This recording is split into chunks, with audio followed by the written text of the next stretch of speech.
is ano talaga hindi talaga sila reply minsan lang sila reply sa video na nag-comment. So, hindi ko nare-replyan, minsan lang ako nagre-reply. So, parang gano'n. So, dapat talaga mag-approach ka sa mga nag-comment sa'yo. Dapat mo lang i-like yung comment na yon, i-heart, tapos mag-comment ka, thank you for coming, or thank you po.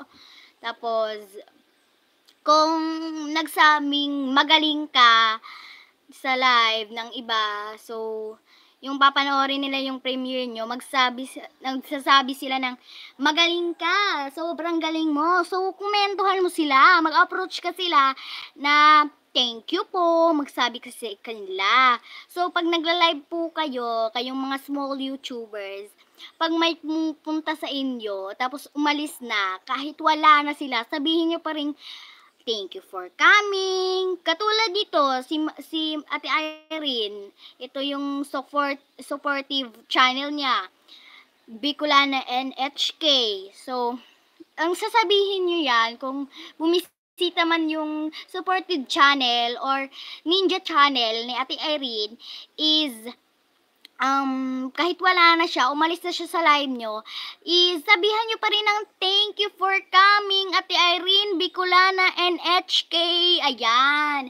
Para naman maganahan sila sa iyo, magalingan sila sa iyo. Kahit parang small YouTuber ka lang, mababa pa yung ano mo. Subscribers, kunyari, dapat kailangan, di ba, ng YouTube para maka-live ka, 50 subscribers. Tapos, hindi, ang dami ko nang ninaano, guys, nagugulaan na ako.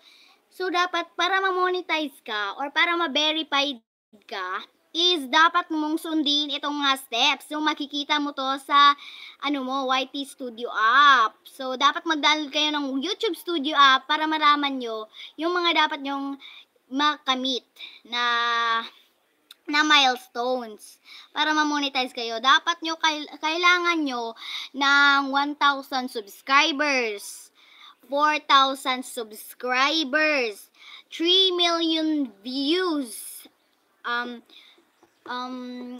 28 days, in last 28 days.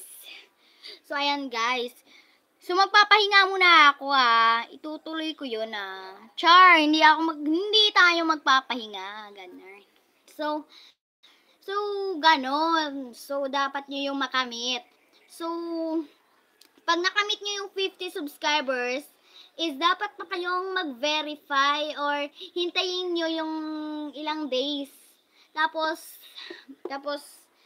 pagkatapos ng ilang days, is pwede na kayong maka-live, guys. Pwede na kayong maka-LS dito sa YouTube. Ang pag-LS sa YouTube, ito yung makakatulong sa watch hours mo para makamit yung 4,000 watch hours. So, dapat magsumikap ka sa pag-LS or pagla-live kung may pumasok man. So, kagaya nung kahapon, nag-live lang ako, ilang minuto lang yun. May watch hours yun, pero 28 seconds or 28 watch hours lang, 28 seconds. So, yun lang yung nadagdag sa watch hours ko. Or, malay mo, walang nadagdag doon. So, okay lang yun. Kung wala pa namang viewers yung live mo, okay lang yun. Nagsisimula ka pa namang nag-ELS, nagsisimula pa ka naman. So, dapat talaga is dahil kailangan mong sumikap. Magsumikap ka sa pag-ELS. Maghintay ka na may pumunta sa iyo. Maghintay ka. So, baka umabot baka ilang years, may marami ka ng mga friends dito sa pag-ELS. So, marami na yung likes ng LS mo, ganun yung yung nasa isip ko ngayon. So, dapat mag-focus ako, magsumikap ako sa pagla-live. Magsumikap ako na magkaroon ng mga friendships dito sa YouTube, sa pag-ELS, dito kay Lolo. So, ayan. So, may